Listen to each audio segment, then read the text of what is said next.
Salam əziz balalar.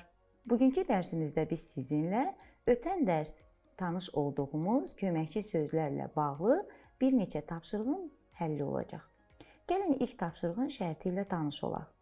Cümlələri oxu, köməkçi sözlərin altından xətt çək. Gəlin cümlələri oxuyaq. Mən sual verdim, amma cavablandıran olmadı. Sizcə burada heç bir sualı olmayan və heç bir məna kəsb etməyən söz hansıdır? Bu söz amma sözü olacaq. Göy guruldadı və ildırımlar çaxdı. Göy, guruldamaq, ildırım və çaxmaq sözlərinin hər birinin müəyyən mənaya malikdir və hər biri müəyyən suala cavab verir. Amma və sözü heç bir suala cavab vermir. O köməkçi sözdür. Yəqin ki, nə deyəcəyimi başa düşdünüz. Bəs bu cümlədə köməkçi söz hansıdır? Bu cümlədəki köməkçi söz yəqin ki olacaq. Paho, sizi görmək nə xoş oldu. Paho sözü köməkçi sözdür. Heç bir suala cavab vermir. Bəh-bəh, yeməyin qoxusu gəlir. Yəqin ki, bunu da müəyyən etdiniz. Burada köməkçi söz bəh-bəh sözü olacaq. Çünki heç bir suala cavab vermir. Növbəti tapşırığımıza baxaq.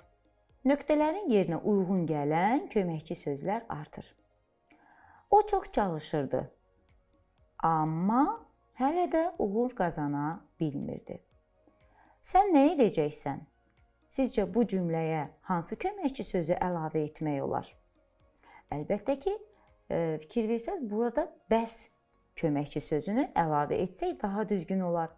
Bəs sən nə edəcəksən? Bağban alma və armud ağacları əkdi.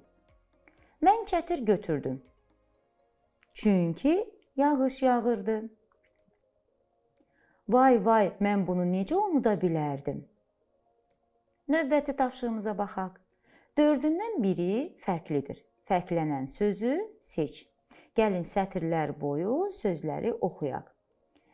Birinci sətirdəki sözlərlə tanış olaq. Dəf, nağara, mahnı, amma. Dəf, nağara, mahnı bunlar ad bildirən sözlərdir və hər biri nə sualına cavab verir. Amma sözünün heç bir mənası da yoxdur və heç bir suala cavab vermir. Deməli, bu sırada artıq olan söz amma sözü olacaq. İkinci sətrə baxaq. Oxumaq, yatmaq, lakin qaçmaq. Yəqin ki, tapdınız. Bu sətirdə oxumaq, yatmaq, qaçmaq hərəkət bildirən sözlərdir. Lakin isə köməkçi sözdür. Sonuncu, çünki, birinci, yüzüncü. Bəs bu sırada köməkçi söz hansıdır? Bu, çünki sözü olacaq. Çünki digər sözlər say bildirən sözlərdir. Ləzzətli, uzunsov, yumru, bəs. Yəqin ki, burada da hansı fərqli sözün olduğunu müəyyən etdiniz. Ləzzətli, necə? Ləzzətli. Uzunsov, necə? Uzunsov. Yumru, necə? Yumru. Hər üçü əlamət bildirən sözdür.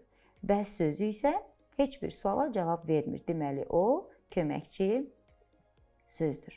Bax, belə uşaqlar, bugünkü dərsimizdə bu tapşırıqla sona çatdı. Növbəti dərsimizdə görüşərik. Hələlik.